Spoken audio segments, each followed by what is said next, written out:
Who the hell can wait till morning? Talk now at latenightsportsradio.com. Are you the type of chick who loses her phone when they get drunk? No. Because there's always one chick who loses her phone when they get drunk. No, I tend to keep up with my business.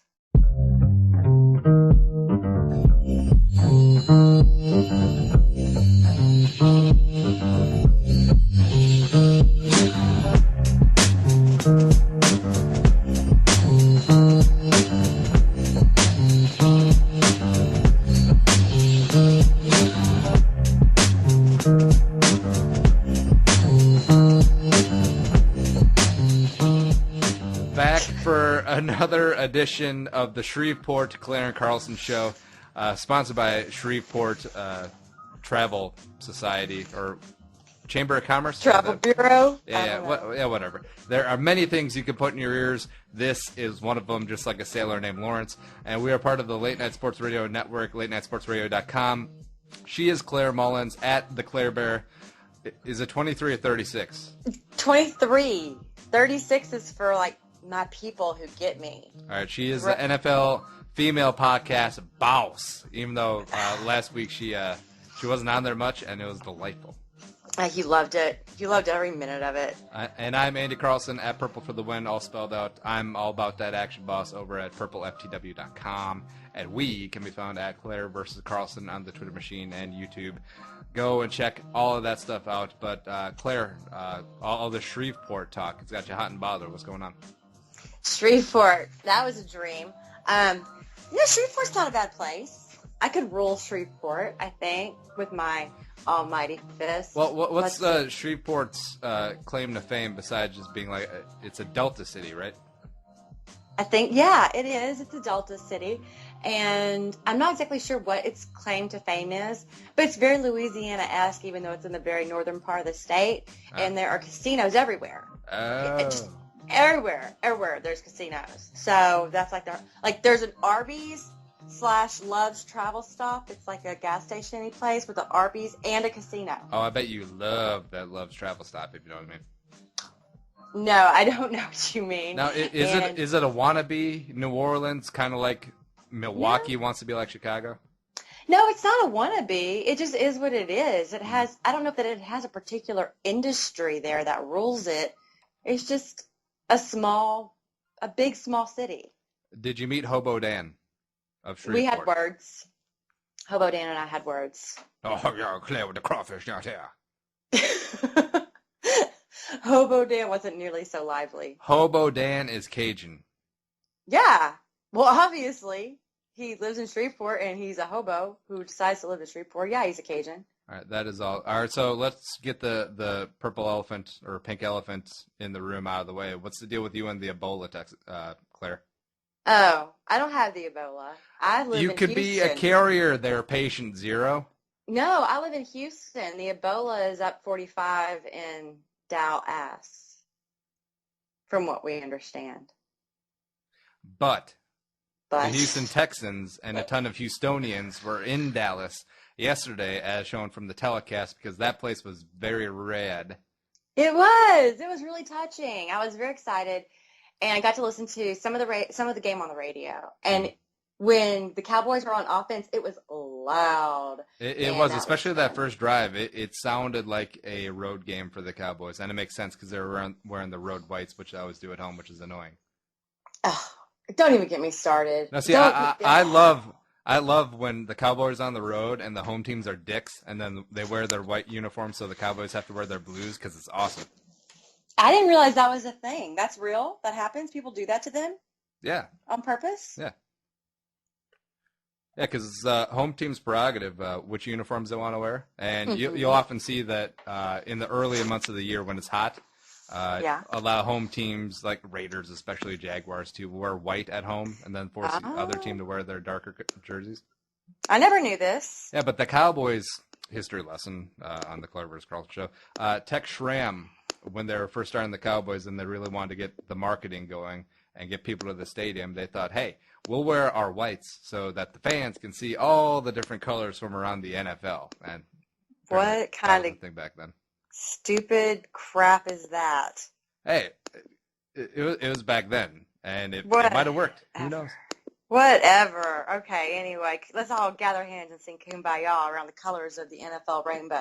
Whatever. That's stupid. Okay. Yeah, but you're Ebola, by the way. You're flying around all over the country like it's your job. I feel like this is contagion, and you are Gwyneth Paltrow. So how does that make you feel? You're Gwyneth Paltrow. The funny thing, well, please, God, don't make me feel like Gwyneth Paltrow, because she's neurotic and a vegan, and she only eats raw food, right? Doesn't she do that crazy stuff? I don't know, but she knows. Have you ever seen the movie Contagion? I think I saw it a long, long time ago. Yeah, now it's a story about a Minnesota man, played by Matt Damon, who not only survives a terrible outbreak of a disease, but he also survives being married to Gwyneth Paltrow. So sad. He's an obvious real hero here. Plus, they got Minnesota pretty much right, because I'm pretty sure they filmed in Minnesota, yeah. What was so right about Minnesota that this movie portrayed? The people in winter. Oh, they're cold? Yeah, and even getting in line for the inaugural. What are you clicking? Nothing. Are you Googling How dare something? you question me? Oh, no, it sounded like you were clicking or your snowblower was going off. But no. Anyways, like the riots for getting the serum for the disease, there were riots, but they were very nice riots, just like Minnesota. Minnesota very nice. Midwestern-y. Yeah. And we'll get to some actual fan rights that were not so Minnesota nice a little bit later in the show. But we have no shortage of things to talk about today. The NFL was bananas. Peyton Manning still pretty good. Tom Brady is not horrible. The Cowboys are for Rizzle. Sorry, Claire. No. My fantasy team sucks balls. Claire loses a parlay of sadness that we'll get to. But first, let's go chronological and talk about high school football. Nah, just kidding. The crazy-ass Saturday of college football that was. Well, I guess we can include Oregon, who lost on Thursday, which is pretty epic. But crazy-ass week in college football. 8 of the top 25 teams were upset, including 5 of the top 8. The last-second upsets, Arizona State on that Hail Mary from USC, which was defended probably the worst I've ever seen it. Mm-hmm. And it was exciting. TCU beat Oklahoma on the last second, and that's great. The day came in with a lot of hype because of all the scheduled games, especially the 3:30 Eastern games. But man, it was awesome. Ole Miss beats Bama, Texas A&M. Sorry, Claire. I can't even talk about it. Are you still catatonic? A little bit. I mean, I think I tweeted it earlier. It's kind of hard to just accept whenever your college team loses to Cowbells and your professional football team loses to Cowgirls. I just want all the cows to go away. I'm tired of cows. Oh, so you'd be a big supporter of Chick-fil-A. Probably, but I mean, I get the Texas, their little mascot thing is a toro, a bull. But that's different than a cow. So I just want the cows. I'm being very clear for the Texans fan base audience that we might have listening. It's not the anti-bovine. It's just the cows. Why? Because Cowbells and Cowgirls, they've ruined my whole weekend. No. Oh, and damn it. I was going to go out and specifically get a cowbell just to play on the show. Actually, maybe I'll look up a cowbell sound effect. But be glad you did not do that. Because I knew it would annoy the bejesus out of you. I would probably just have to hang up, and you would have to have the Carlson show. But you know how exciting this weekend was? Mississippi frickin' Sippy is the #1 state in college football. What's their literacy rate, I wonder? I don't know. I'm just curious. I'm thinking out loud. I tweeted out a photo with Mississippi, #1 in college football, 53rd in education. Fair enough. No. Like it. Oh, no, it was even better. It was 53rd. Oh, that's even better. Yeah. And don't get me wrong, I like people from Mississippi. They're very kind people. Just their education system is notoriously horrendous. So it's just true. Plus everything is fried. I know. I'm scared. I have to travel there the last 2 weeks of the month, and I'm scared that I'm not going to gain 15 pounds over those 2 weeks. No, you got to get the fried pickles or whatever they're famous for. They're really good. Fried everything is really good. I like fried stuff. All right, But all right. So let's get into the game a little bit more. Number 12 Mississippi State at home beats your 6th-ranked Texas A&M Aggies, who fall to 14 in this week's polls, 48-31. Kenny Trill Hill Thrill is Kenny ill. It's a very sad day. Kenny trillions of interceptions, as a friend of mine said. Yeah, so Kenny Trill, yeah, it's something. The A&M offense, we've been waiting all season for the defense to actually lose us a game. And, yeah, the offense didn't do any favors. You've been waiting for 3 years for that defense to show up. Fair enough. Well, yeah. I mean, they've lost games before, but we've been waiting all season for this particular defense to be the cause. And, yeah, the offense did stink to a large degree, but the defense, oh, my God, the worst defense in the SEC easily. We get run over. We get beat down the secondary. A&M's defense sucks. And so I don't know what they're going to do about it. I don't know if it's fixable. Now, what is the deal with that? I mean, I know that Sumlin's an offensive guy, but you think he could become a defensive counterpart, and recruiting the SEC should be a little easier on the defense side, right? Well, you would think. I mean, the A&M has had – it's behind Alabama in recruiting. Only Alabama. It wins every prospect in the state of Texas practically. We've had so many huge recruiting wins in the past 3 years, and everyone keeps saying, oh, the big recruits are all really young, and they're all really still learning, and, oh, next year it's going to be awesome because they're all going to be juniors. Well, soon they're all going to be graduated. And you know what? We still don't have a defense to show for it. And Mark Snyder, I think, is the one to blame for this, and I don't know what can be done about it, but Mark Snyder has failed to impress me in any level of his defensive play-calling game. Why is that? What's that? Why is that? Well, because we let people get on us. Mm-hmm. It's very upsetting, and it shouldn't be this way. Not in the SEC, don't you think? Well, if you guys are back in the Big 12, this would just be par for the course. Pretty much, yeah. But we're not in the Big 12. You would think we could compete against the people we're competing against, but we can't. We can't. So, Snyder was supposed to be good when he left Ohio State. He's supposed to be good coming from Marshall. Then he went to South Florida, and he did pretty well. And then here he is at A&M, and 3 years of just nothing. Just nothing. I'm burnt out on him.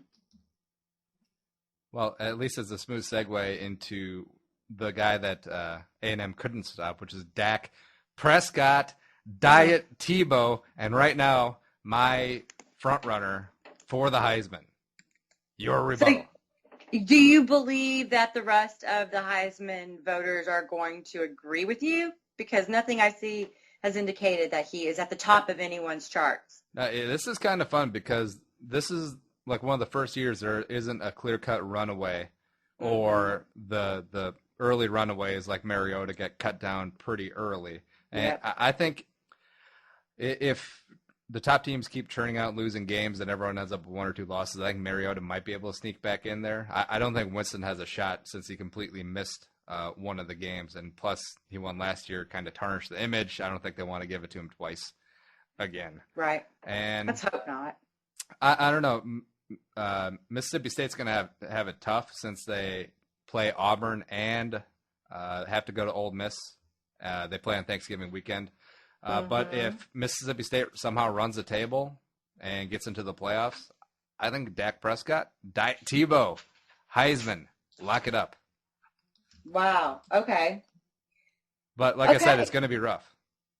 Well, I mean, he may have, and a lot of it depends, I think, also on the rest of your team. And I think that Dak Prescott does have one of the very few complete teams surrounding him, in the SEC, much less, in college football. Mm-hmm. Because if you look at, what happened to Mariota, his offensive line is basically all hurt. Hundley can't quit from getting sacked. Those were, I think, the main QB competition for someone like a Dak Prescott. Am I wrong? Mariota's gone. Hundley's definitely way off the radar. Right. So who else? Kenny Hill's not in it, obviously. There aren't any other. Yeah, I thought Kenny Hill had a shot, not anymore. Oregon went down. Like I said, UCLA's lost a couple and will lose to Arizona. I'm calling that already. BYU lost, and Taysom Hill got hurt. Nebraska Amir Abdullah didn't show up for the Michigan State game. Mhm. Wisconsin lost, and Melvin Gordon. Running backs don't really have much of a chance anymore, anyways. But that's about it. Maybe Nick Marshall. Let me throw Auburn. one more at you. Yep. Everett Golson, Notre Dame. Yeah, I suppose. Not feeling that one so much. I just feel like Notre Dame is going to lose one, if not two games left on their schedule. So is that a prerequisite for QB? Your team cannot lose a game for you to be Heisman eligible? No, it's pretty much it nowadays. You can rename the Heisman as the quarterback on the best team pretty much in the last decade.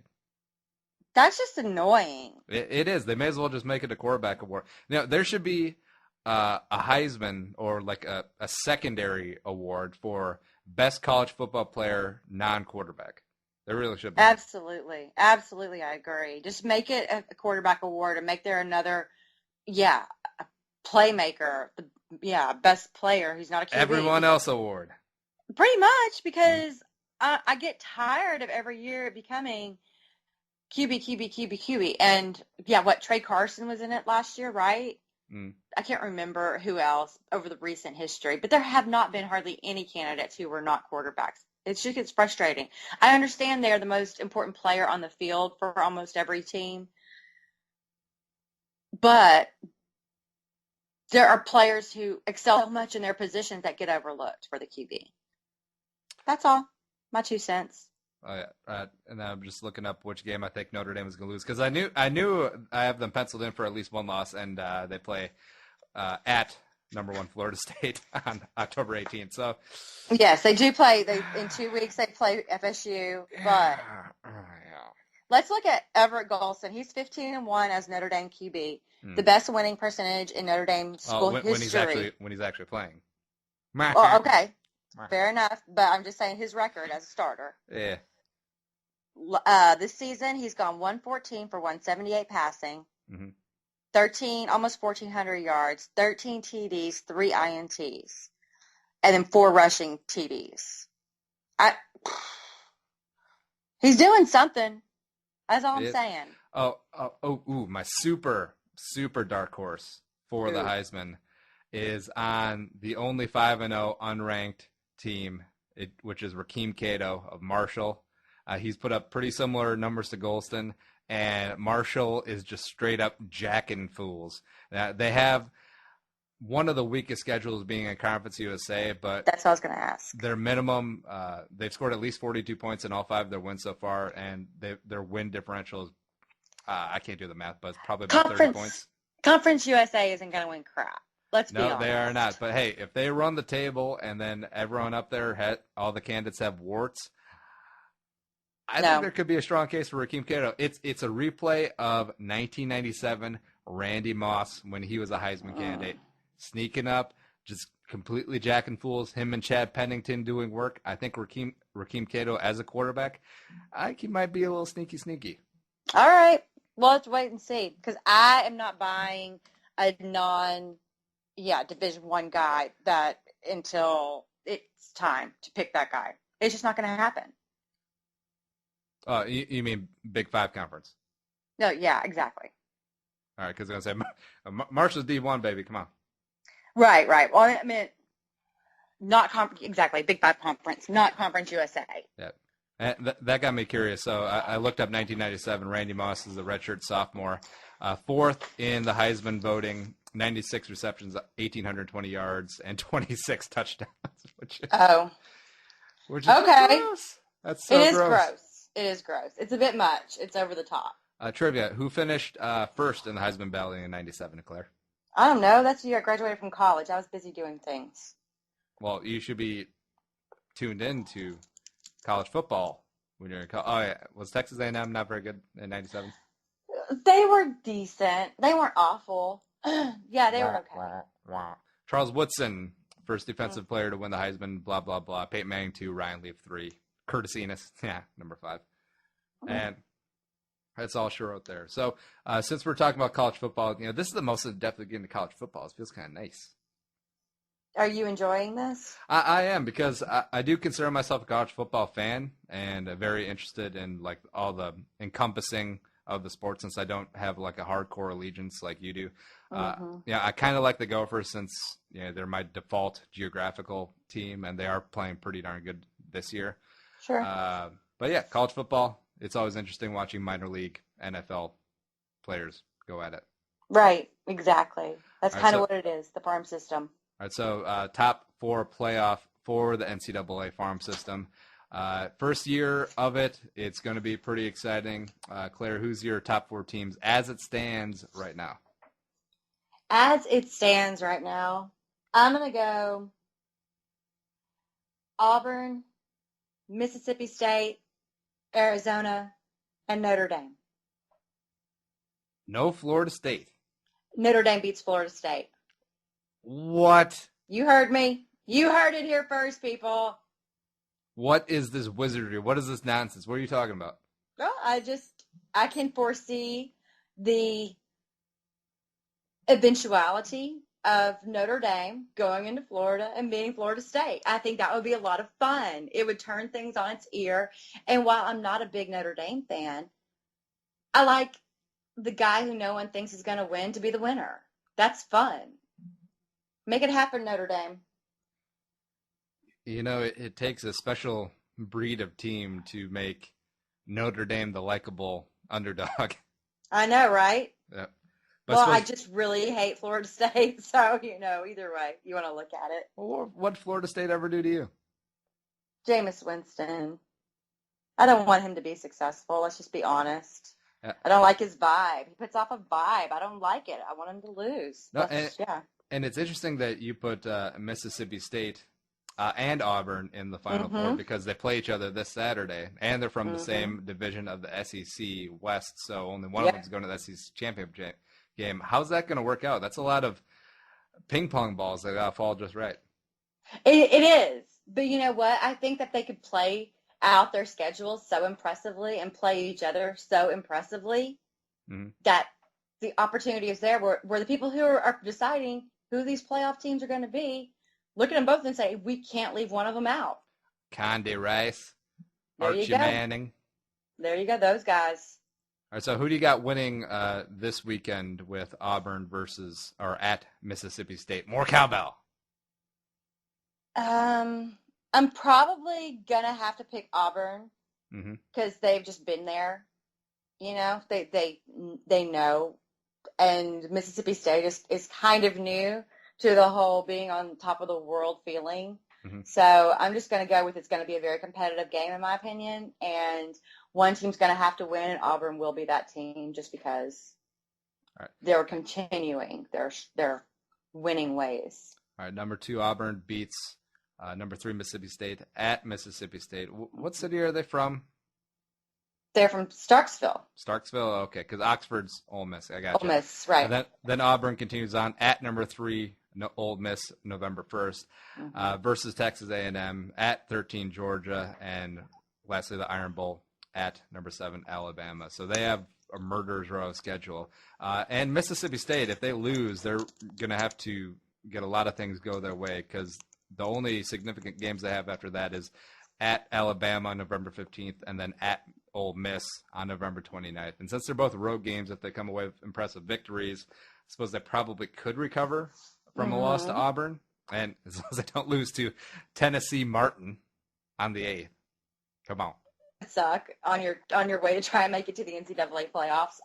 My who are you SEC picking? team, Vanderbilt. Who are your 4 playoff teams? Vandy, what? Yeah, I kind of adopted Vanderbilt, but then I forgot about them, and apparently they really are crappy with Jonathan Franklin left. Yeah, so. So who are you really picking?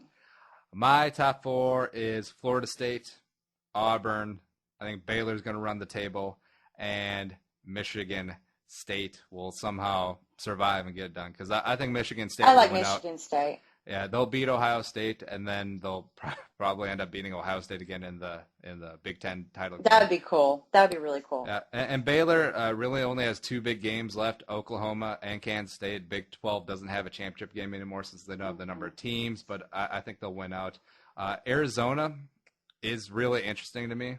They're 5-0, ranked number 10 currently, and they wrap up with they have that feather in the hat that beat Oregon at Eugene.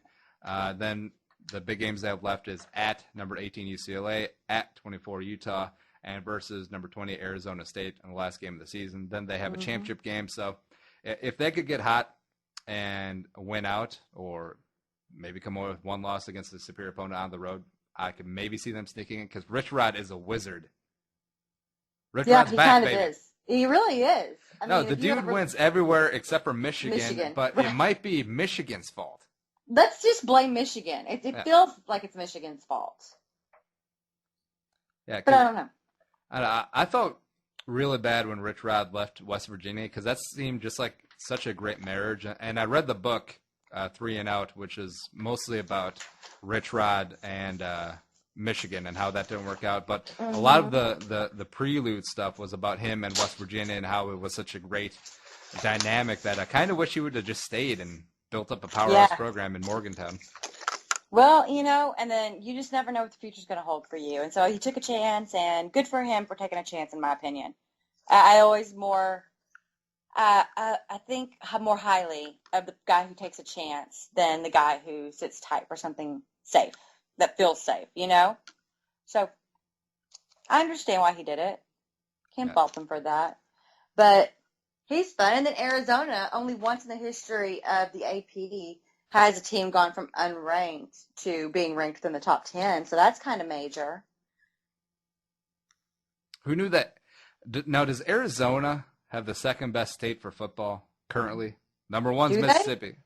They might, because we're just talking about like current collegiate victories. Arizona State is ranked. It came off that huge win over an overrated USC, but still it's USC at USC. Arizona's doing things with RichRod, and I don't know. Well, Alabama still can't sleep on them because Auburn's still because Auburn's there, right? Yeah. And Troy. Don't forget Troy. Who forgot Troy? Who would forget Troy? Everybody forgets Troy. Ooh, Alabama State with such esteemed alumni as Tavares Jackson. Oh, T-Jax. Super cool. Awesome. They're the Hornets, by the way. Oh, that mistake. I think they're the Hornets. I might be wrong now. All right, so Claire, what do you think about the whole playoff system since it's being introduced now? I honestly don't know what to think about it. I could see it happening where 4 teams get picked and it becomes like, how did these teams become the teams that we're supposed to be excited about? At the same time, it could be a knockdown drag out, and a lot of it's going to depend on team performances as opposed to the system, I think, in the beginning, till we can figure out what the norm is supposed to look like. It just seems very foreign. 4 teams. 4 teams! That's not really a playoff, hardly. Well, 1AA, Division II, Division III, I'll have like 16 or 32 team playoffs. I forget which one it is, and that seems to work out aight. Why can't they have like a full field of whoever's playing best? I mean, I don't know. It kind of gets double-edged sword, because you don't want the team that just turns it on at the end of the season to be the team that runs the tables in the playoffs and takes the win. Or do you? Because that's exciting. People like exciting. But what about the team that performed perfectly throughout the first, say, 3 months of the season, and then something happened, they had injuries, and they fall apart a little bit at the end of the year? See, I'm definitely in the minority here, but I didn't mind the BCS because it seemed like they always got 1 versus 2 correct. I mean, say what you will about the other bowl games. 1 versus 2 seemed to always be correct. So maybe that year that Auburn at 12-0 got left out, but someone was going to get left out there. Yeah, it's bound to happen. I mean, you can't include everybody in a 2-team championship. That's it. So it is what it is. I kind of like the old system where it was only the top 2 teams get to play for it all, and where every single week was like sudden death, was like the playoffs. But now a team could lose a game or 2 early and can recover, and then you can still get in the 4-team playoff. And also it leaves very few excuses. If you can't get into the top 4, since it's double what top 2 used to be, that's on you and your team. Right, absolutely. It does leave very few excuses, which I guess is nice. But I don't know. I just need to see it in action before I can say, oh, it's going to be great or it's going to be awful. Speaking of great or awful, and just bringing it home here with 2 items per college football, Katy Perry. Oh. Katy Perry, baby, come on. What's going on with her? Why was she talking about football on TV this weekend? Well, they always have a celebrity picker on College Game Day, right? And I heard the scuttlebutt, I think Feinbaum was talking about it, where she had a show in Memphis the night before. So she and her agent just came down to Oxford. Oxford. Yeah. So College Game Day, she makes a pick. She's waving corn dogs around. She's giving people a hard time. And I think she was the most entertaining celebrity they've had on there. Really? Yeah. Even though she had no idea what she was doing. She was just pandering to the home crowd, which is smart. And, she knows how to work a crowd. She has experience with that. Well, obviously. Yeah. I don't know. Whatever. If you're not a fan of a pretty girl, everyone's like, oh, you're a hater. You just are jealous. You don't think she's, whatever. She's beautiful. But she gets on my last nerve. So whatever. Huh? I think Herbstreit probably sings better. No, Desmond. Desmond definitely sings better than Katy Perry. Does he? I don't think that she has a bad singing voice, does she? Really? I don't know. I think the auto-tune doesn't have a bad singing voice. Well, I don't listen to her regularly. I've heard her songs. Like, my niece will play them on her karaoke machine. You're telling me that on a lonely night, where you're out, Claire, on a Friday night, at a bar or a discotheque on karaoke night, that your go-to is not Roar by Katy Perry? No, it's not. Baloney. I couldn't even tell you what the words that song were. Baloney. But did you see the pictures of her after the game, after the upset of Alabama? It was a bit, yeah. She was out there slamming beers, crowd diving. Yeah, she was having a good time. She was not playing around. So good for her. Go out and have fun, act like a kid when you're, almost 30 years old. Yeah, and last point with Ole Miss and Bama, what's your take on storming the field? People need to be able to control themselves. That's just my own opinion. I've never been a big fan. Let's take it to another level. Like when people are saying, when Ferguson happened in Missouri, right, the riots and everything, people are like, oh, white people don't riot. It's like, so have you gone back and looked at some of the outcomes after hockey championships? Because or hockey non-championships like in Vancouver. Right, that too. Woo. White people will riot the heck out of some stuff. And white people will storm a field and knock down some goalposts and get crazy with them. So I think people need to slow their roll and stop judging everybody else, because my people, we do some stupid crap too.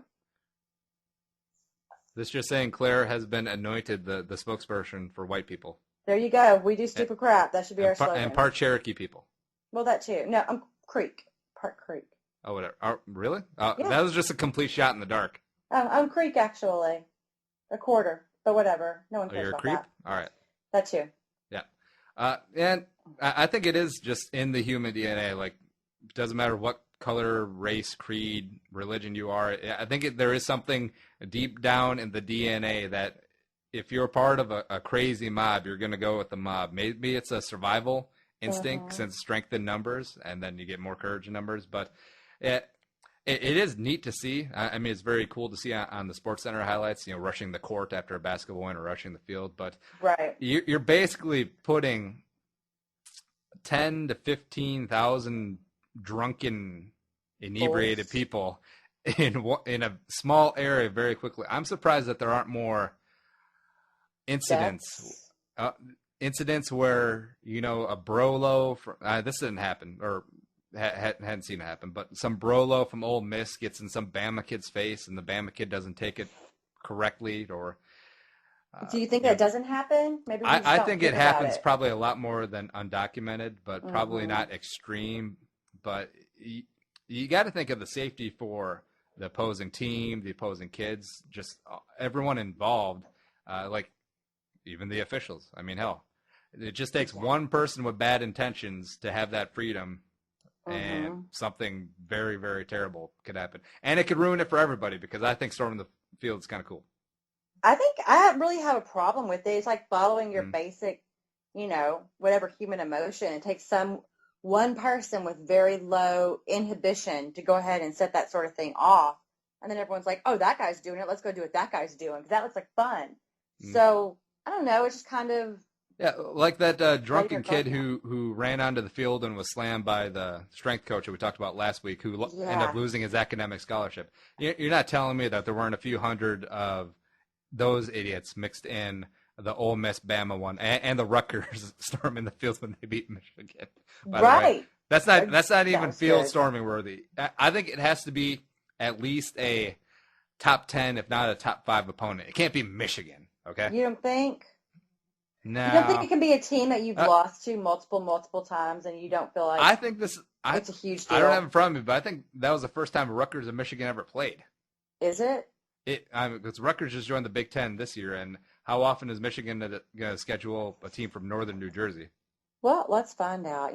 What's the world without knowing things? To the Google machine. But yeah, when it can be fun, like especially that couple, like in the end zone of the Ole Miss Bama one, where they're just making out like YOLO, don't cur.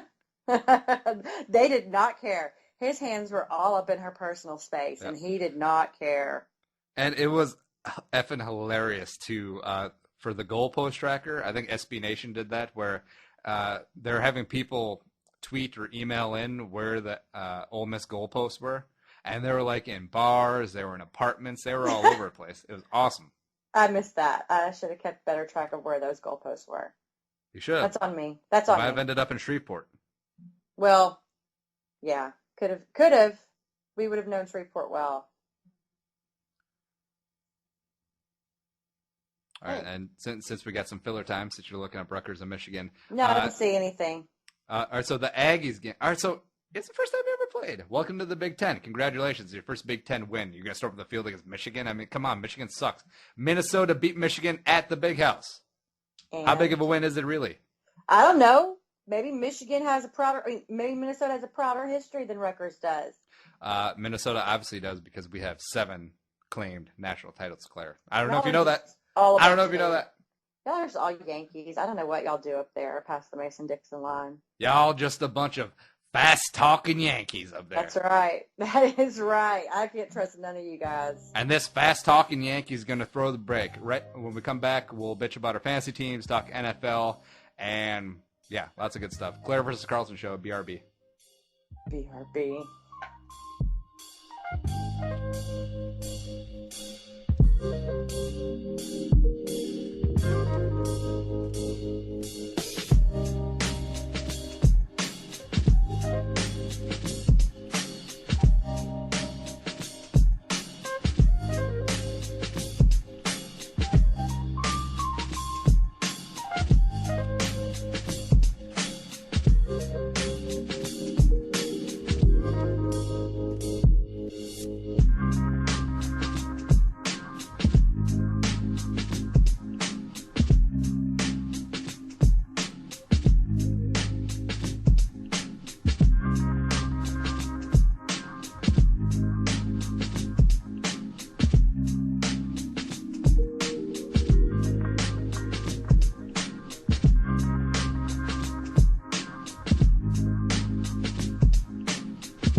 And we are back. And before we get to the professionals, I just wanted to throw out one more minor league football story, and it has to go back to your Aggies. Did you see that Kyle Allen was the backup quarterback for Texas A&M was laying down some game on that chick on the sidelines, yo? Yeah, I saw that. I don't know. Well, how do you know he was laying down game? Maybe their parents are friends. It looked like it, and from her body language, I think she was digging what he was trying to sell. She was buying. Maybe she was just open to the possibilities, you know? Maybe she wasn't saying, hey, I'm all about this, Kyle Allen. Maybe she was just saying, oh, well, hi, maybe Kyle Allen. maybe she just like, Kenny Trill throws like 7 more interceptions. This guy could be the guy. Because it was a pretty close run thing in spring ball, wasn't it, between Hill and Allen? Yep, it was very close. Oh, yeah. Yeah. So, And also, all right, so random, good-looking chicks on the sidelines. Have you ever noticed, and you probably will after this, but there's always a good-looking collegiate, must be like a manager of some sort, that is always following the head coach. No matter where he goes, she's just shadowing him. I don't know what she does, but she just follows him. you think she's like a trainer or something? I don't think it's a trainer. I think it's like a student manager or something like that. Because I could see it back in the day where they would like roll up the cord from the coach's headset when it was still wired and stuff. Right. I don't know what they do now, but every single shot of a college head coach on the sidelines, there is a good-looking, aesthetically pleasing young lady standing near him. I have no idea what that could be. Who are those people? You just watch now, because it'll hold true. It'll hold water. That dog's going to hunt. Then I will definitely be watching from here on out. Good. That was a big shock. All right, so going from aesthetically pleasing to the absolutely fugly, my fantasy team. My fantasy team scored a combined 40.94 points this week. Are you in a PPR league? No, or like a standard quarterback? scoring. Okay, is it like a quarterback-friendly league, a defense-friendly league? What kind of league is it? No, it's standard, standard scoring all over the place, 12-team league, and I scored a 40-burger. Dude, awful. I was up against Peyton Manning, and if my opponent had only started Peyton Manning, I would have won by 8 points. Oh. Well, since people don't usually only start a quarterback, you were screwed from the get-go. I was boned. Totally.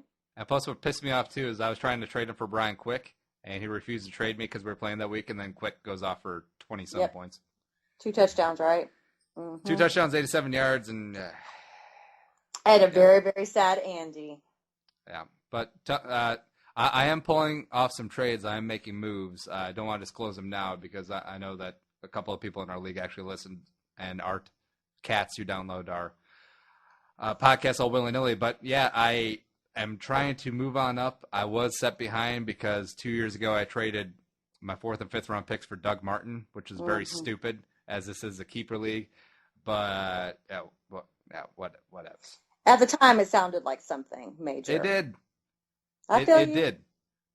But I am improving my team slowly but surely. I do have Adrian Peterson just chilling because this is a keeper league, and I think next year he's going to be on a different team, and Adrian is going to be pissed off, and he's going to be a monster again. And I have no moral judgments, especially when it comes to fantasy. Like if Ray Rice wasn't garbage, I might pick him up. Well, it's not like I don't think he's directly making any income or benefiting from him being on your fantasy team. Am I correct? Yeah. I don't know. Usually. I don't know. You know, when Ray Rice gets a second chance, which he will because this is America and we love second chances. I mean, Michael Vick got a second chance. And then when he's coming up on potential endorsement deals, they'd be like, are you on Andy Carlson's fantasy team? Right. Yes, I am. Deal. Yep. Sold. It'll be kind of major. So that just might be the thing that gets Ray Rice back into people's good graces. You never know. Let's see, but I got hope. I just traded for Calvin Benjamin, and I think he's going to be a superstar. I traded for DeAndre Hopkins, which he kind of let me down, but I still have hope in Nuke. Is that right? That's right. Except for there's no E on the end, but you know. Or so it's just Nuck?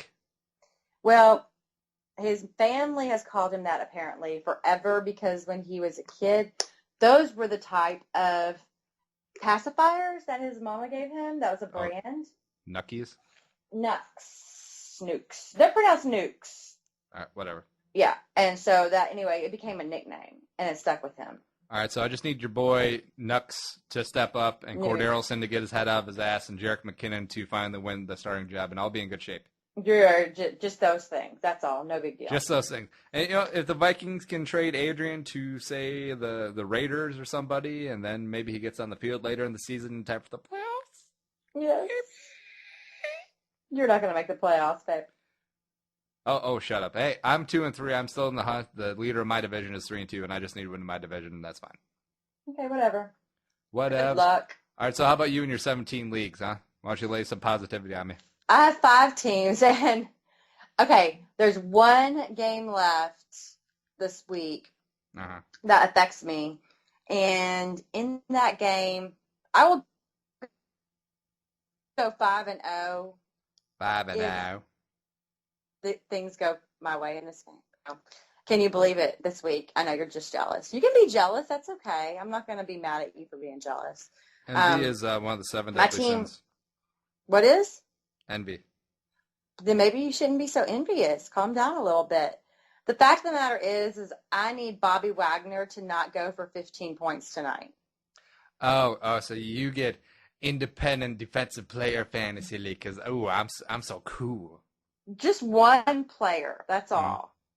And we just have one player on our team that's an IDP player, and well, you know who you they should always pick up? Score a lot of points. You know you should pick up Harrison Smith.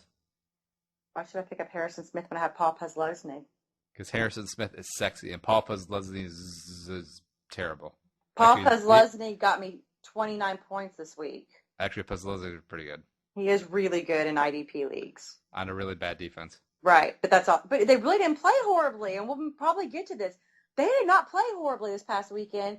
They held Pittsburgh to under 20 points, and I think that was kind of a big deal for this team.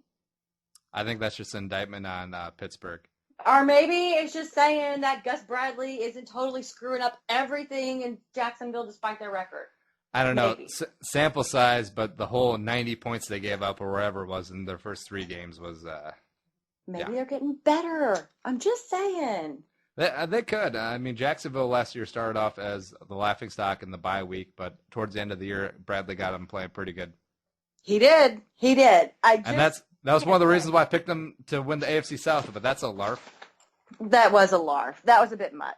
Okay, I also picked the Cowboys and the Chiefs and the Panthers to be biblically bad, but apparently that's not panning out. No, it's not. So maybe no one should ever listen to anything that you ever say again. Hey, I have a lot of very good insight. And plus, I swept all my college football bets this weekend, so you can go suck yourself. Oh, well, I don't know if I can do that, but if I could, we wouldn't be having this conversation right now. We would get a lot more downloads. Probably. And speaking of which, I have faith in your Texas A&M Aggies at home against Ole Miss, and I bet them -3 because I think Ole Miss basically just won their Super Bowl. They're going to come into College Station all hungover and crap, and they are going to go down. Well, I hope you're right. I really, really do. Mm. I know for a fact that I am not objective enough to go ahead and say that who truthfully will win any A&M game or Texans game probably.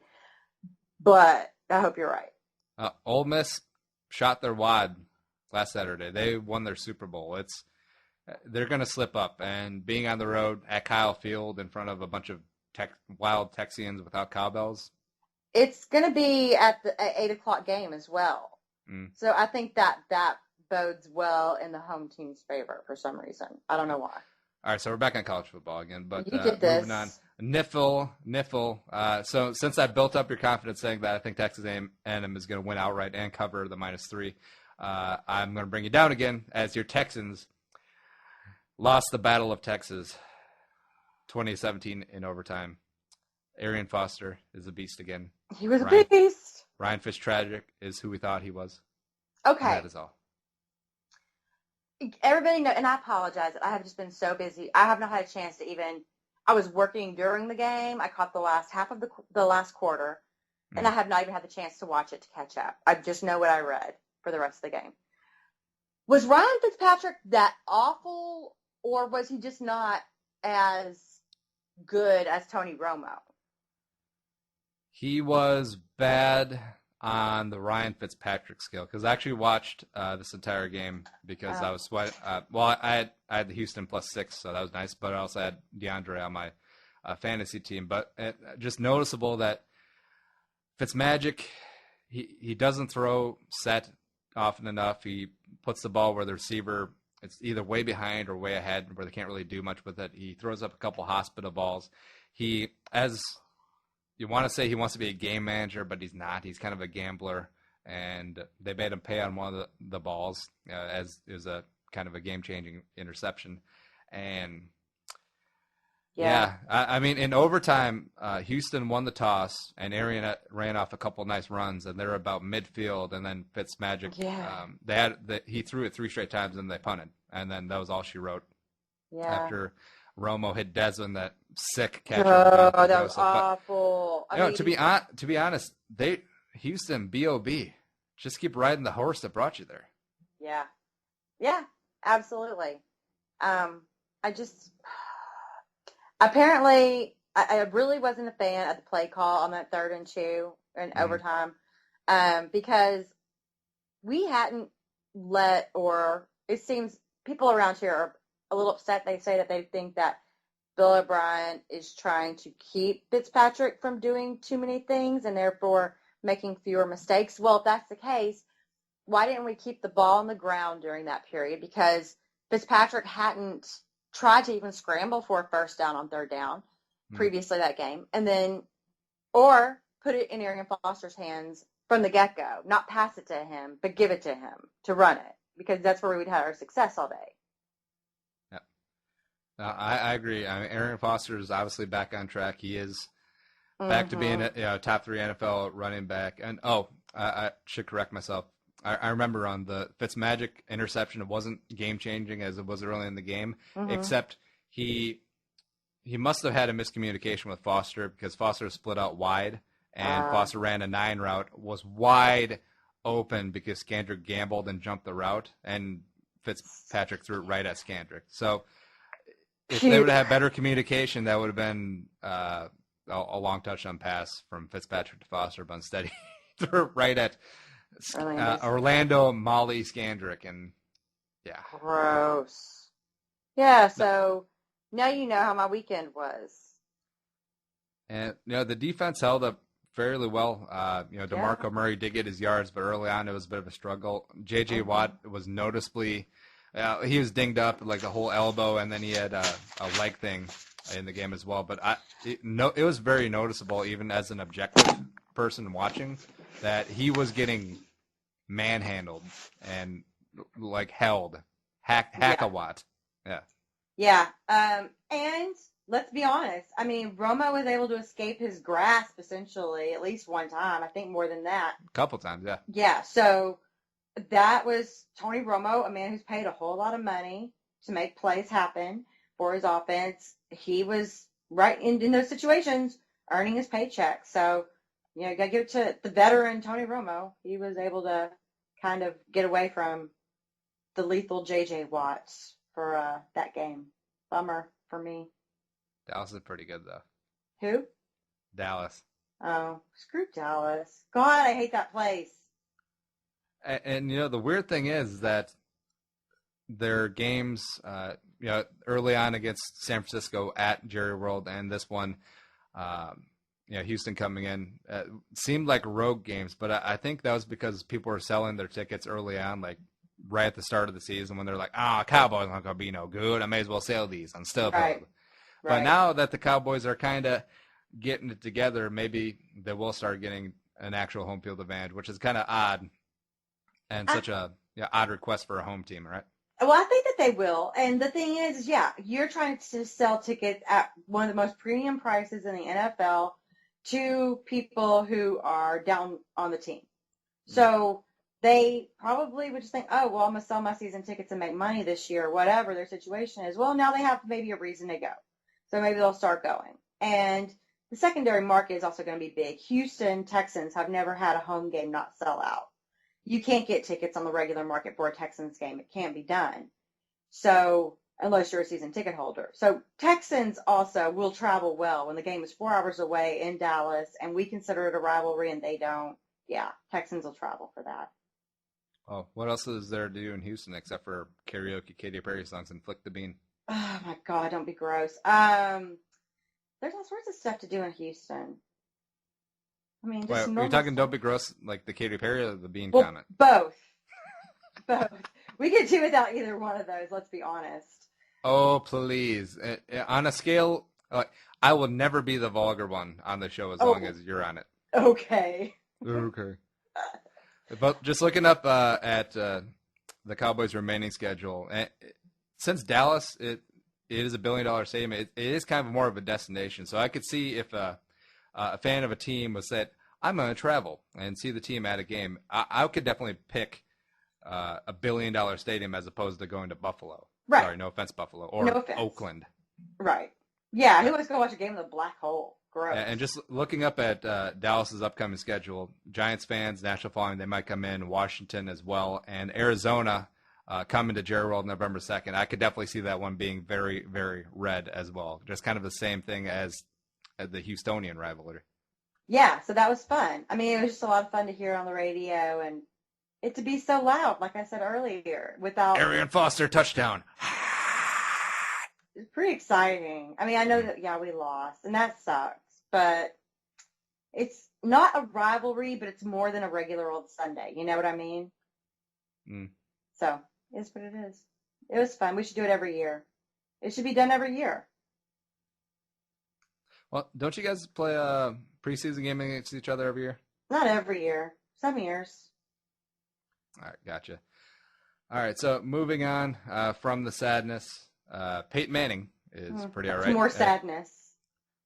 Oh, come on. It is. It's sadness. Don't be a hater. Peyton Manning threw his 500 touchdown pass early in the game of 41-20 win over Arizona. He ended up 4 touchdowns on the day. He now has 503 career touchdowns, 5 behind this guy, Bert Lorenzo Favre, has 508 career touchdowns. He could add to that, by the way. He could still be adding that total. But Peyton Manning probably going to pass Favre definitely within 2 games. Might even be the next game, but this is pretty exciting. 41-20 win over Arizona. Peyton Manning, the 39-year-old wonder. And I got a question for you, Claire. Ask. How long do you think Peyton Manning's going to keep playing? I would imagine it's not, again, unlike Tom Brady. When he starts to suck, he's going to hang up the cleats. Yeah, except Peyton hasn't shown any sense of sucking. I know. So he could be playing up until like 40, 41, 42. Who knows? And depends on how many stem cells they can make for him in Switzerland or wherever. And just imagine 2 years ago that we were all concerned that he might not even play again because of the neck, but he's had no issues with it. Yeah, poor Peyton Manning. Good for him. I'm glad that he's able to play. Oh, is this old AFC South bitterness still? It kind of is. I mean, I did want the Colts, my God, the Broncos to win the Super Bowl, but I don't like to see Peyton Manning very happy. Let's be honest. It's just old hatred. He ruined it. He ruined our first 10 years in the AFC South. Well, in fairness, you were going to be bad the first 10 years anyway. Well, yeah, but we didn't need Peyton Manning there to help us. We still have never won in Indianapolis. The Texans haven't. Really? Never. Never once. Not even with Curtis Painter? Never one time. Wait a minute. Wait, the Texans at Indianapolis was their first win of that season, wasn't it? 2011? No. 2012? No, we have never won in Indy. No, but that was Indianapolis' first win of the season in the Peytonless year, right? Oh, probably, yeah. I don't know. My memory is not good like yours. I don't do history like you do history. Talk about current events. Yuck. But yeah. Speaking of history. Yeah. I got a good one for you. All right, so the Browns come back from a 28-3 halftime deficit, the largest road comeback in NFL history. Brian Hoyer is the leader of the team. Johnny F. Football can keep his ass on the bench, and it made me think of another comeback. It was the No, you're stealing my shtick, bro. I was totally had this all written out. You're stealing my shtick. Oh, okay, go ahead, lady. Oh, the biggest road comeback in NFL history in the regular season, obviously, because in the postseason, we all know what happened during the comeback game. So that was not a road comeback by the Bills. That's okay. I'm just saying that the biggest comeback game, it had to be specified, the road comeback game, road victory in this particular matchup, because it's been done, and it was bigger, so whatever. Because, Claire, what was the biggest? I don't want to comeback talk about it anymore. I've already said my piece. I've acknowledged that it exists. That should in be NFL history? All right, so for anyone who doesn't know what we're tiptoeing around and what I'm suggesting passive aggressively, So 35-3 Oilers over the Bills, wild card weekend, and then the Bills come back and win 41-38. Warren Moon shats the bed. The whole run and shoot offense shats the bed, which I think is one of the big reasons why there is so many comebacks nowadays, because of the spread offense. People can't run the ball, jam it down the throat, other team's throat, 4-minute offense, run of the clock anymore. Probably. All I know is that was the worst experience of my life, and then I reread these words about stupid Cleveland beating stupid Tennessee. And, okay, yeah, good for me. Tennessee got beat. Well, everyone's beating Tennessee. Tennessee stinks. Well, Claire, that was 1993, though, so you're only like 8, so it can't be like that big of a memory for you. Right. It wasn't any big deal. Yeah. So, yeah, you're right. You're right. I'm just getting confused on my decade count. Brian Hoare is Frank Reich. Oh. He did lead Cleveland to 26 unanswered points. He did. Now, do you think Johnny, they would have won like 56-3 anyway, so there would have been no need for a comeback? Probably. We'll never know if no one ever starts Johnny playing. Oh, yeah. And we got to talk about the Skip Bayless tweet. I think he said something to the effect of the Texans would be 4-1 if they had Johnny Manziel, if they would ergo taken him with the number 1 overall pick, the Houston Texans. Now, what is your piece on this, since you're very close to both situations there?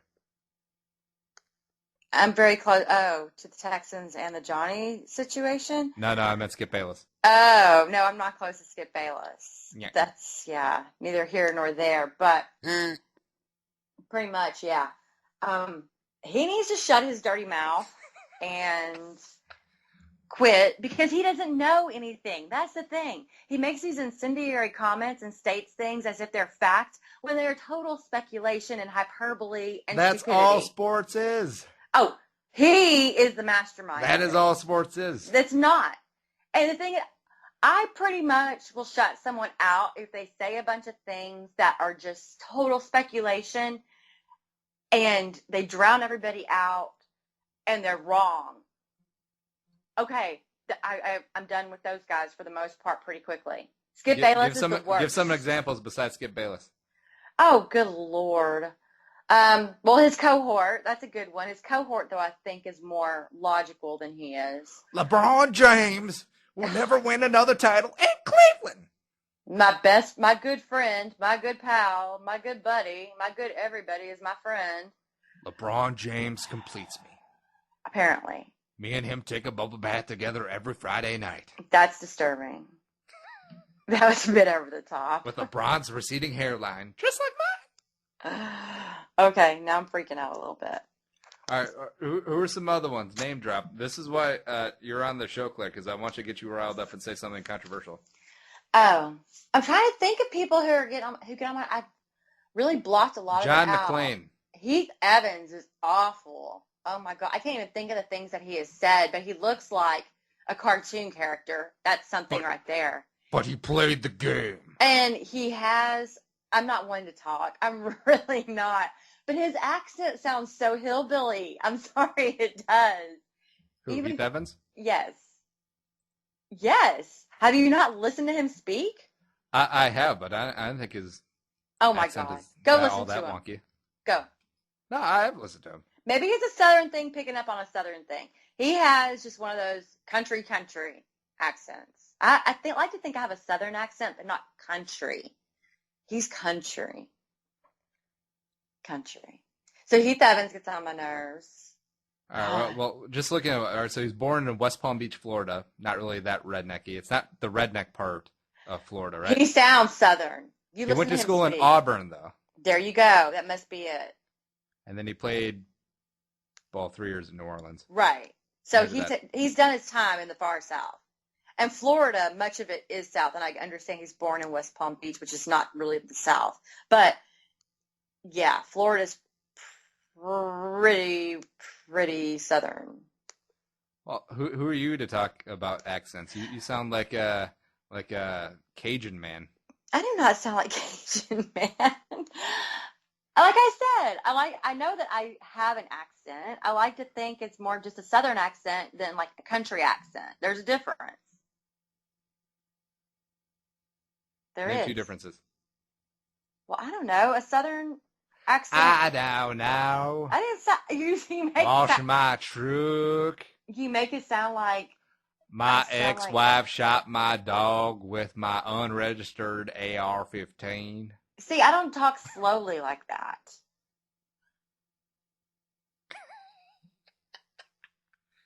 She's a fast-talking Yankee. That's slow talk. All right, someone else who is a fast-talking Yankee is Tom Brady. And all this talk after the Patriots got their ass kicked on Monday Night Football, which I won in our pickup, by the way. And rumors of frustration with management. Maybe the dynasty is over. It's been over for a while, but that's neither here nor there. And everyone was piling on Tom Brady and Bill Belichick. And the Patriot way has lost its way, but nah. Well, They came out on Sunday Night Football and waxed the Bengals 43-17, a complete ass-whooping. Brady 23 of 35, 292, 2 touchdowns, and was just lights out yet again. And so Tom Brady isn't as terrible as advertised. and I don't think that Tom Brady was ever terrible. I just think no one was, not a lot of people were taking into account how awful his offensive line had become without Logan Mankins there. And he did not have time. And Tom Brady likes his time. Because if he doesn't get time, Tom Brady will roll over and have a little sad time right there on the turf. Exactly. The most annoying thing I can remember in football, well, and also I appreciate about Tom Brady, is just when he gets protection, just him sitting there, standing tall in the pocket, just bouncing back and forth between reads and progressions, and then, killing you. Exactly. I mean, yeah, he'll murder you if he gets time in the pocket.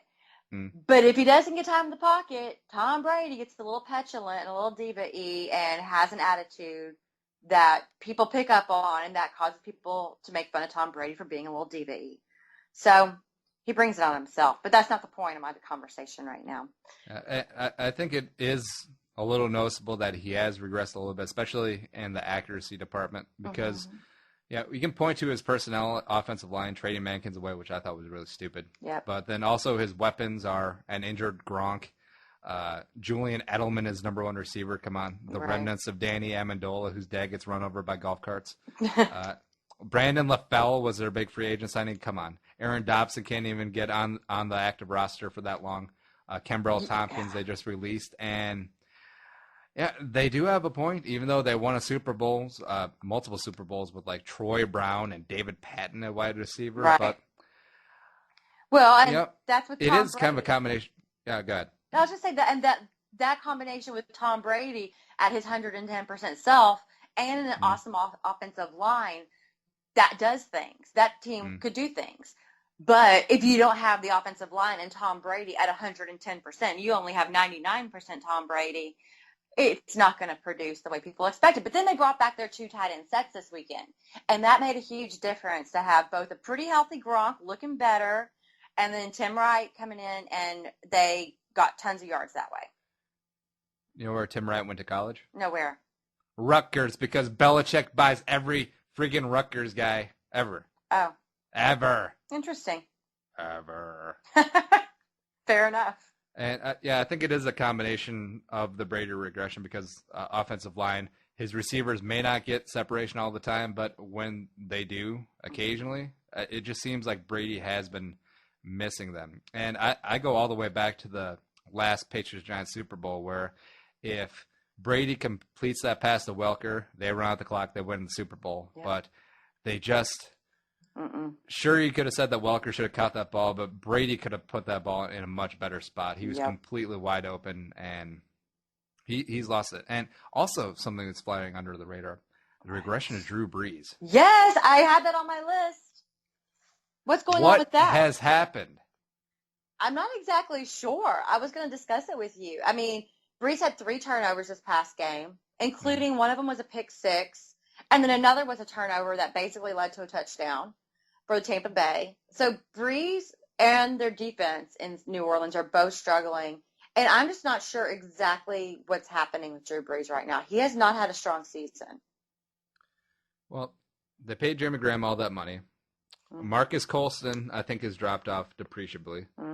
And, they used to have all these fun young receivers like Robert Meacham, Lance Moore. I know the Meacham's back, but he's still a shell of himself. Brandon Cooks is a nice piece, except I don't think he's a number one receiver, which they're kind of relying on him to be now. And it was funny. I saw this up close and personal in the Vikings game, and like the first 2 drives, bang, bang, boom, touchdown. And I was like, this is what Drew Brees and the Saints offense looks like at home. But then after that, the Vikings defense either stepped up or Brees settled back into regression Brees, because he did not look good for stretches of that game. And it was a lot closer than I thought that final score should have been. Yeah, and it just feels like something is wrong here. What's going on with Drew Brees in 2014? I don't know. Is it just a lack of receivers, a lack of dynamic receivers, or is it him? That's my question. I need to know. I see. I don't know about that either, because Brees has always struck me as the kind of guy who's not afraid to throw it to the other team, as where he's not always safe. He will force the issue a little bit. He's kind of Favre-ish, like Diet Favre in that sort of way. But his offensive line is still solid. His receivers are still kind of But I feel like just some of his accuracy has gone a little bit, very similar to Brady. Right. And people do forget that Brees is in that late 30s. I think he's 36, somewhere in there. Like time frame where it's a lot closer to the end than the beginning. Yeah, I'm just going back and looking at these statistics from the last 7 years, basically, over the first 5 games of the season. And he's now, he's 35 years old. Yeah. And it's just sort of his completion percentage in the first 5 games of the season has steadily declined a little bit. And so, well, then again, 2014, his completion percentage is 69.5. So I don't know. It's he's not doing as bad as he had in the first 5 games of some other seasons, just according to that statistic alone. But it feels like something is off about him this year.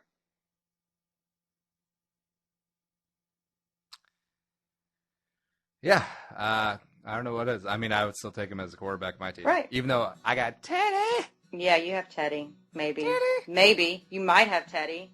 We don't know. I am so excited because there has not been a single Vikings reference so far in this. Do you not want there to be?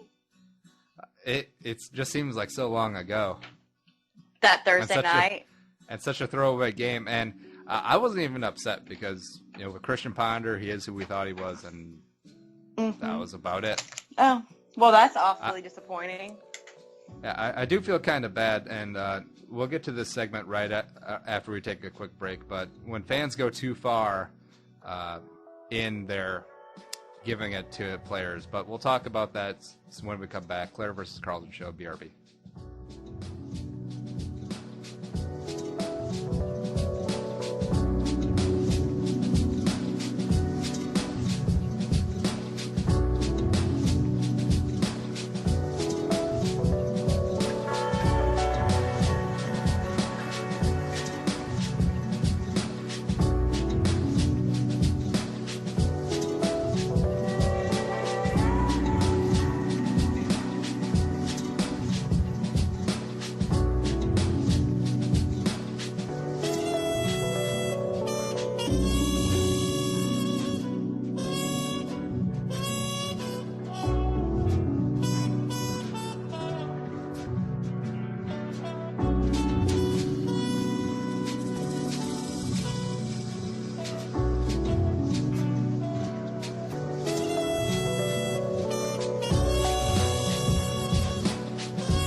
we're coming back for another beautiful segment of the Claire-vs-Carlson show. It's kind of like a Mandarin orange, where every segment is just so short and sweet and delicious and Asian. An Asian? An Asian. Because it's the Mandarin An orange? Asian. Now, we teased earlier, talk about fans interacting with players, but I got tangent off. So, King of the Hill, right? Yeah. Yeah, the show, King of the Hill. Yeah, I know what the show is. All right, so how accurate of a portrayal is that of Texas? Did we have this conversation before, or did I have it with somebody else recently? I feel like we talked about this. Well, no, when I lived in California for 6 years, that was, I didn't realize how realistic that show was until I didn't live in Texas. And it was like, oh, that show is like my daddy and my mom and their neighbors and their friends, and that's how they actually act. And so, yeah, it's actually a fairly realistic portrayal. I don't know anybody who has that friend that you can't understand at all, but otherwise it's pretty realistic. My favorite scene of King of the Hill was where Hank was like fixing a doorknob with some WD-40, and he couldn't get the top off of his can of WD-40, so he pulled out the hip holster travel size can of WD-40 to open up the larger WD-40 can. Well, that makes sense, because WD-40 is a necessity in an area where everything gets rusty. Things get rusty. You need WD-40 and squeaky, because the humidity, it's very humid down here.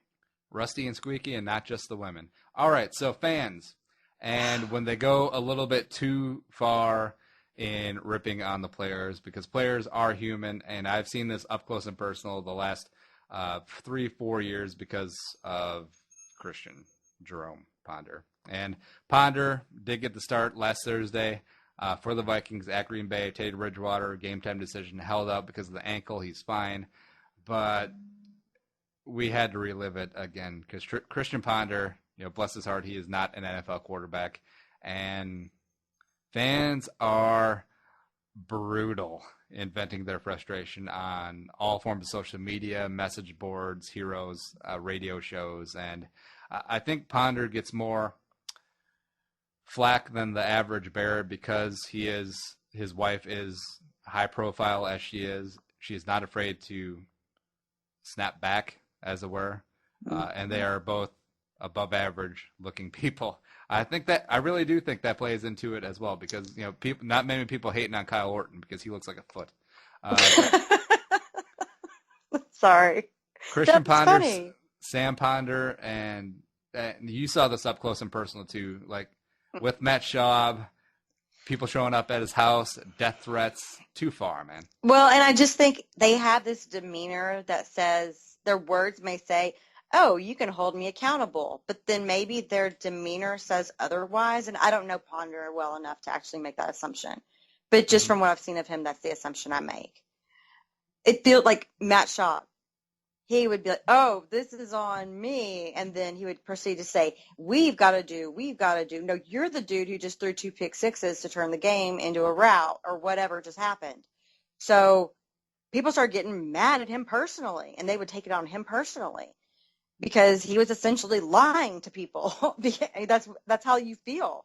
So you take it personal, and then people go overboard, and they think that they know these athletes like we've discussed. You think you know these athletes, some people out there in Radio Land do, and they react as if they know these people, but they don't know these people. These people are strangers. You think you know them, but you don't know their personality. You know what they show you on TV. And people start treating them like they're their friends or something, but no, they're strangers. People are weird. And, let's see, Christian Ponder he's a lot like Leslie Frazier, where he just didn't get the job done, but he just comes off as one of the nicest people that you could ever meet. And I've been a Christian Ponder bashing, but strictly for on the field play. Like, the death threats are way too far, and if people get in trouble with law enforcement because they have keyboard muscles, 100%, they deserve that. Or sexual assault on their wives, children, that's massively too far. Or they're wishing it, or they're what? What's happening here? Or whoopingers that are like, I don't even want to audibilize it, but okay. So We're on the same wavelength. You know what people are talking about. people are saying, like, F your wife, only more colorfully Mm. than I just said it. Yeah. Yeah. And even children, and If- Ponder has a newborn baby girl, and that's like so far beyond line I don't even want to talk about. But now also like the tried and true get communicable disease of the month Yeah. person. Yeah. And get AIDS, get Ebola. That's so lazy trash talk that it's just so stupid. Well, it is. And you can only hope that the people that they're talking to take it for what it is, that some idiot can't think of anything clever to say, so they're going to wish some topical disease upon, not tropical, topical disease. It's kind of tropical. Kind of. It could be. Ebola, I mean, it came from Africa, right? That's tropically? Is it tropic? Part It's of it, hot. There's deserts there. There's deserts in Africa, Claire. Are there not?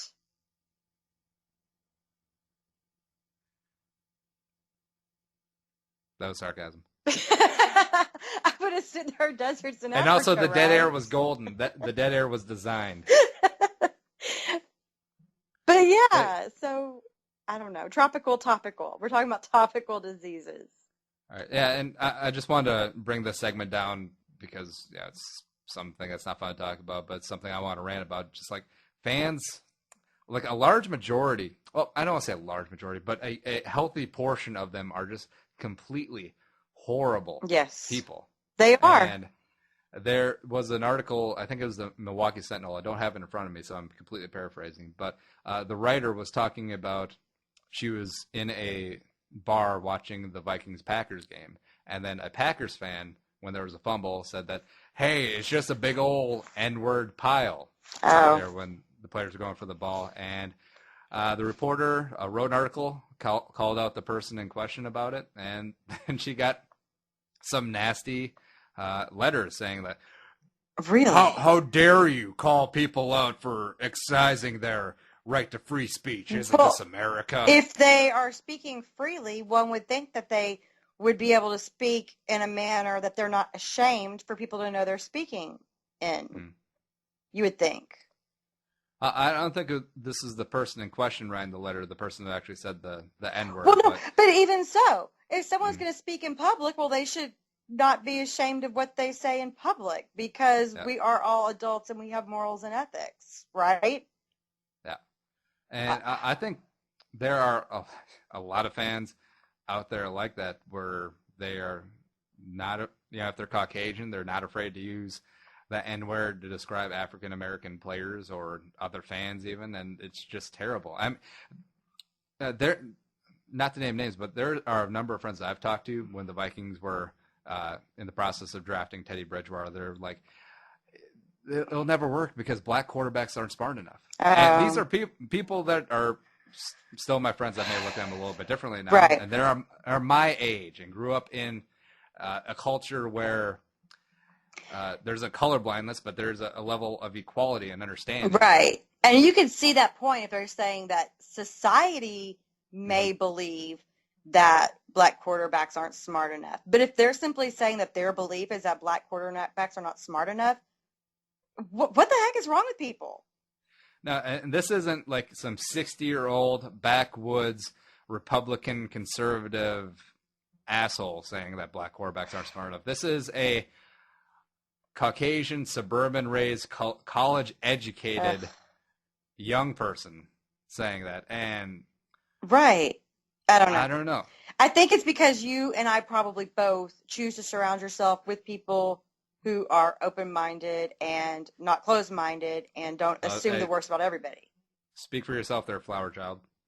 Do you not prefer to be around people who are intelligent? Yes. I thought so. Okay, cool. Yep. I don't know. I choose not to be around people like that. So when I hear about stories like this, it shocks me that there are people who are so stupid. It's frustrating. I hate stupid people. Hey, there you go, everybody. If Claire hangs out with you, you are obviously what she deems to be an intelligent person. Which everybody knows my judgment is like... ringing endorsement. Yes, you should be proud. Brag to your grandparents.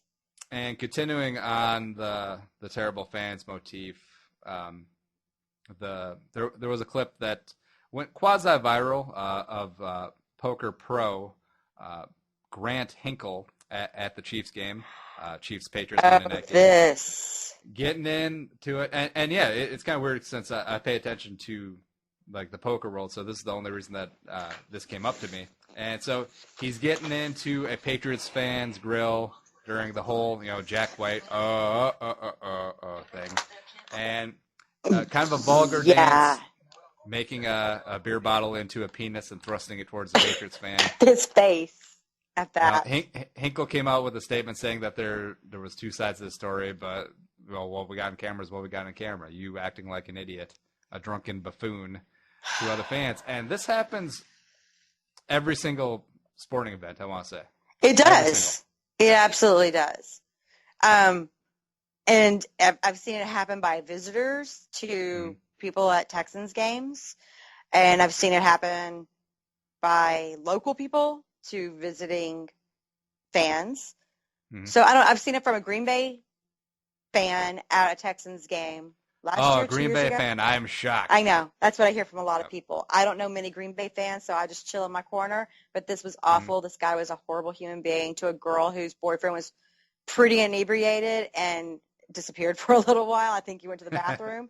Then he was really ugly to her, to this poor girl. And then I saw Texans fans picking on Titans fans, but, usually Titans fans started. I'm just kidding. But I'm not going to say it was deserved or anything. I'm just saying. That's all. Yeah.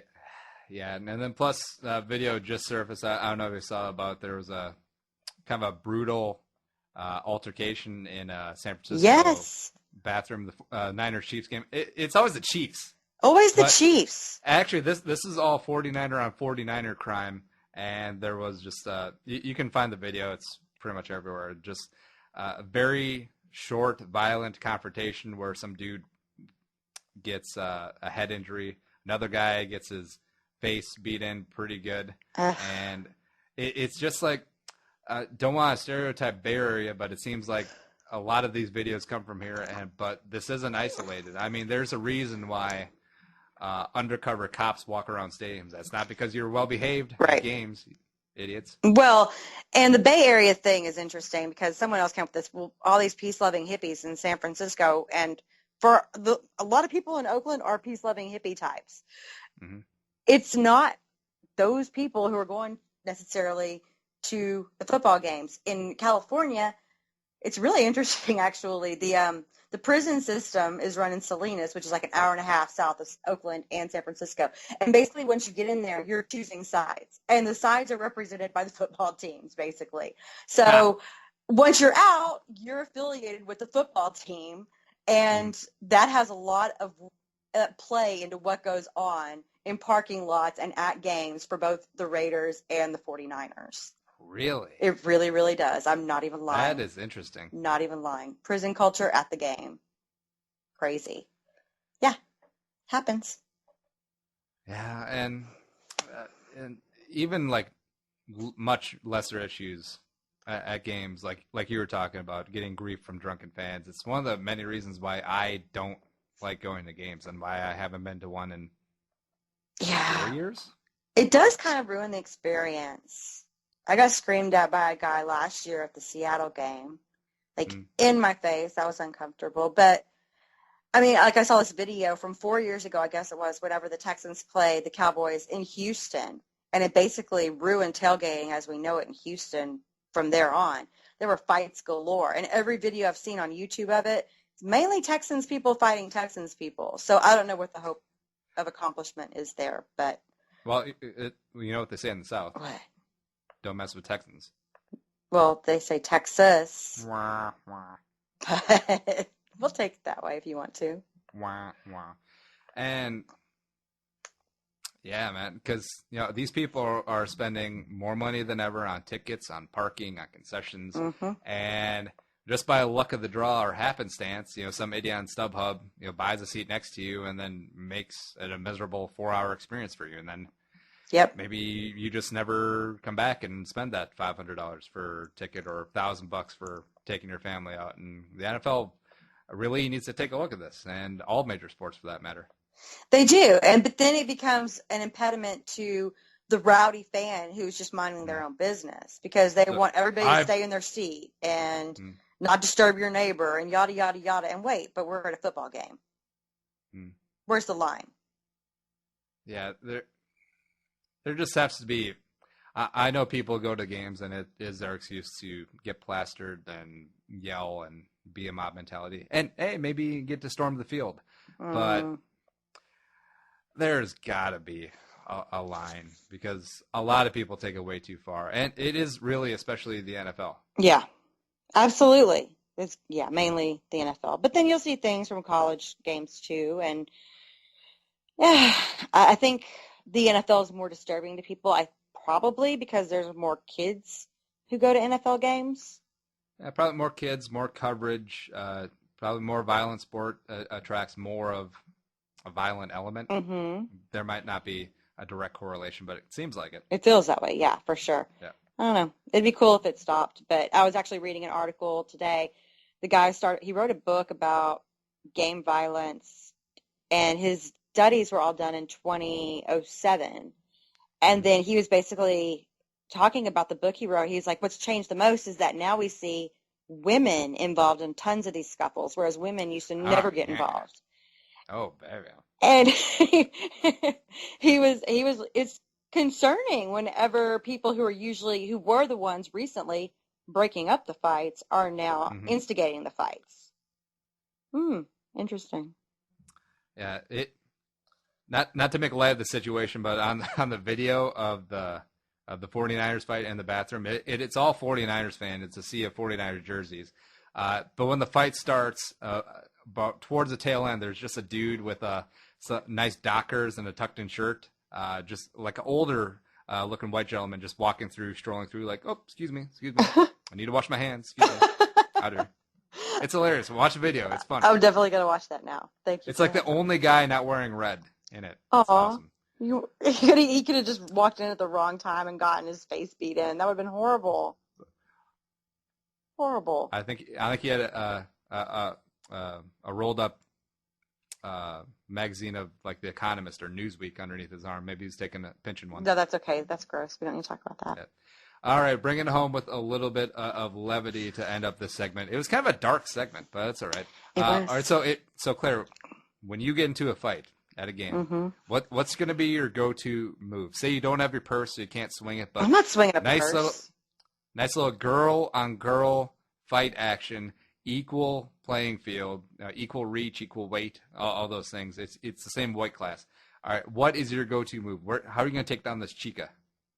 Actually, no, I should say chick because chica sounds a little racist in this connotation. But yes, it does. Only a little. Only a little. But I would probably go with like a backward, like a lean on your side and kick her in the chest.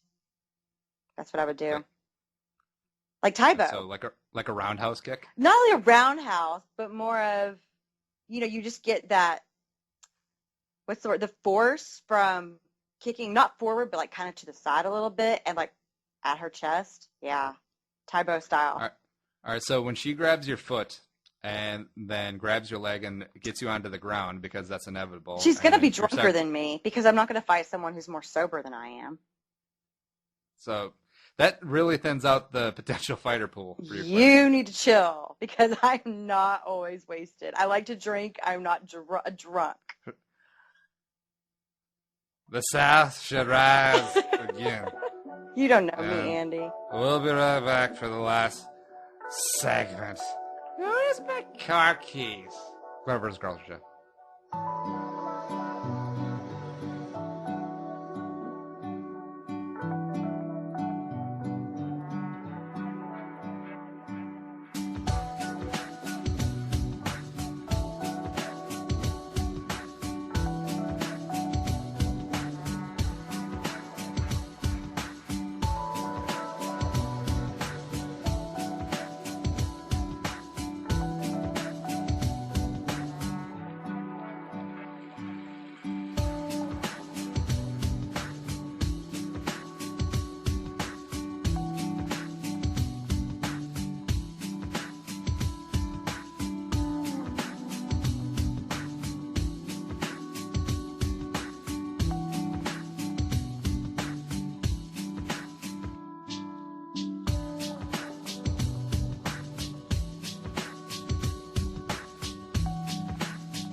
And we are back. Claire just got back from the bathroom. She kicked the crap out of some chick. The roundhouse kick, the Tebow kick, actually worked out. I was surprised. I'm faster than you would imagine. I doubt that. All right, so picks. Week 5 picks are in the book. And going into this week, I won the Monday night game for what that's worth to bring me within 2 games of Claire. I was coming into the week at 34-27. Claire was 36-25. So it's tight. It's tight. Yeah. And we differed on a number of games. Minnesota at Green Bay, Atlanta at the Giants, Dallas versus Houston, Baltimore at Indianapolis, Pittsburgh at Jacksonville, Arizona at Denver, and we tied. We completely pushed on the week. We both ended up 9-5 somehow. So we're coming into the Monday night game, recording on Monday. Seattle at Washington, which is kind of confusing in itself. I'm coming in with a stout 43-32 record, and Claire has a fluky 45-30 record, and it is also very exciting because I have Washington at home and Claire has Seattle on the road. So this one could bring me within one game of the lead. Do you Claire, really, thoughts? really believe that you are going to win by picking Washington? I really believe because Seattle is a much different team on the road and a home dog on Monday night, baby. I ain't buying it. Believe in it. I ain't buying it. Believe in it. So we have our Week 6 slate ready to go, and I know the clock is running out on you, so we'll get through these quick. Thursday night football, Indianapolis at Houston. I have Indianapolis. I can't pick against my team. And this is like the first time this season where I don't feel comfortable picking my team, but I'm picking my team. Oh, do you? What's the final score? Oh, my God. That's hard to say because our offense sucks and theirs is so good. And if we're going to win, I don't know how that's going to work out. I guess Ugly. we run run the ball like crazy, and we have a score on special teams and a score on defense. And so then we will have 1, 2, 3. We could get 28 points with those 4 scores and hold them to 24 or 27. And then we can win. Jacksonville at your former Houston Oilers, Tennessee. Who you got? God, they're both awful. I mean, we thought the Texans were going to be awful. Tennessee and Jacksonville are both just deplorable, but I think Jacksonville's worse. So just picking on pure skill alone, I guess you're going to have to go with Tennessee, which is kind of awkward to say. I have Tennessee as well. So, you got both of your first 2 loves winning in the first 2 games on the pick'em. I don't love Tennessee. Oh, you used to. Come on. I did, but then they were like a bunch of traitors, and they ran out of town and renamed their stuff and made it so Houston has no claim to anything Oilers, and they're just rude. Rude. So you didn't go from love you blue to love you dark blue? No, but they did incorporate the Columbia blue into their colors. Baltimore at Tampa Bay. Baltimore. I have Baltimore winning on the road as well. I think Tampa Bay, I don't know. Denver at the Jets. I have Denver. Yeah, Denver. Big. Like a lot. Well, we saw what happened to the Jets this week. That wasn't pretty. Even at home, I have Denver by a lot. Detroit at Minnesota. Detroit hadn't been looking very good. I mean, is Ponder playing this week? He is not. Teddy Bridgewater will be at full strength. I'm going Minnesota. I'm going Minnesota as well because Detroit, they finally got rid of their kicker, Alex Henry, who missed 3 regulation field goals, including a potential game-winning 50-yarder. Yes.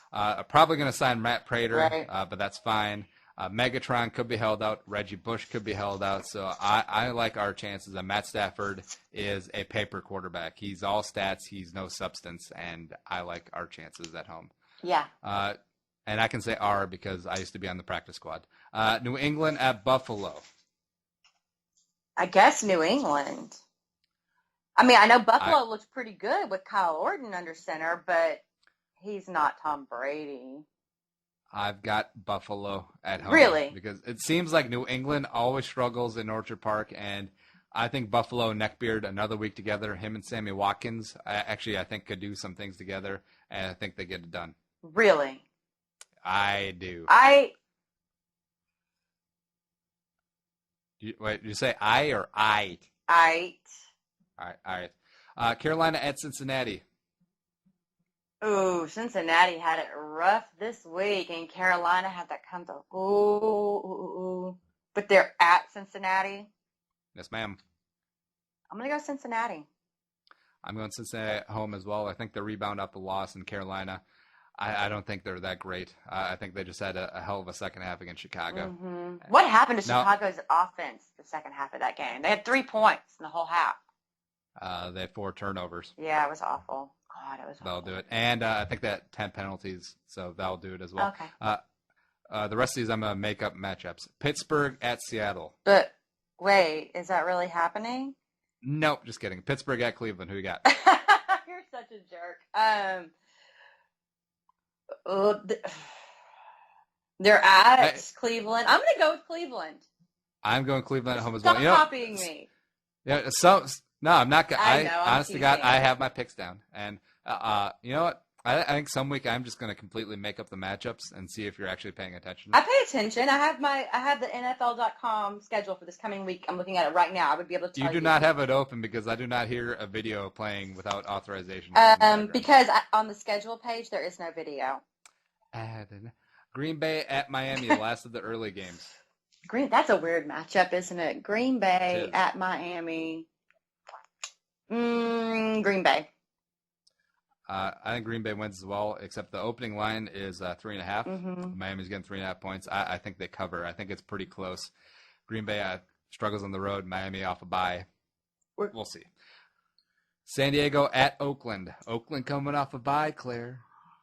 Big time stuff. You saw San Diego, right? They were pretty much flawless this past weekend. Let's go with San Diego. I have San Diego, too. Phillip Rivers, NFL MVP. You're trying to entice me to take the team that you're not picking. That's what's happening here. Chicago at Atlanta. Atlanta is at home, Claire. Atlanta. Yeah, I got Atlanta, too. Damn it. Dang. Dallas at Seattle. Well, Seattle's at home. The Romo Bowl. How's it the Romo Bowl? Because remember, the playoff game, Robo, hold an extra point for Martin Gramatica. Nope. Oh, my. Where did you pull this from? Gosh, that's frustrating. Okay, fine. Romo Bowl it is, but I still think that the Seahawks win. Yeah, roll Seahawks. Coming off that loss, Monday Night Football, Washington on a short week to get it done at home against Dallas Cowboys. Washington at Arizona. Arizona. I have the Cardinals as well. Giants at Eagles, Sunday Night Football. Football. Are the Eagles what we don't understand that they are? What are they? They're special. They have scored. They have excellent special teams, but their defense is not. Yeah. Well, but they're. I mean, yeah, but then they'll have a big play, even though their stats are awful. I don't know what Philadelphia is, but I'm picking Philadelphia because they're at home and they surprise me. Good. I have the Giants on the road. San Francisco at St. Louis, Monday Night Football. San Francisco. I have St. Louis at home. Oh, shut up. I do. I believe you. So we differ on, let's see here, 4 games, I believe. We agree on all the late schedule games, which kind of sucks. We differ on Indy at Houston. I got Indy. You have H-Town. No, H-Town is Harrisburg. It's not. That doesn't even have, like, it has Berg. H-Town That'd be is H-Burg. Hattiesburg. That'd be Hattiesburg. H-Burg. The heck, man? New England at Buffalo. I have Buffalo at home. You have the Patriots for some reason. Giants at Eagles. I have Love You Blue Giants. You have the Fly Eagles Fly. And Monday Night Football. We differ again. We seem different on a lot of Monday Night Footballs. I like that. I have St. Louis at home, and you have San Francisco. So because you're stupid. That's okay. Oh, please. And Claire, I know you have to get out of here, but you got any words of wisdom, anything to bring us on home with? Quit making stupid picks, and maybe you'll catch me, Andy. I don't know. That's about all. I am 2 games behind, and I'm only going to be 1 game behind after this Monday Night Football beatdown, Washington over Seattle. You're being very Skip Baylessy right now, and I'm just going to leave it at that. Please. You wish. Anything else before we sign off? No, awesome show. Yeah, anything to promote? Just doing the huge, doing the NFL female podcast on Wednesday night at 7 Central. I'll good for you. Tweet the link on Wednesday at the Claire-vs-Carlson. Hopefully you'll be stuck in your car and can't get Wi-Fi except for Dunkin' Donuts, so maybe it'll be a good show again next week. Shut up. No, I'm going to be in Seattle, and I will be in my hotel room. Spreading communicable diseases to everybody.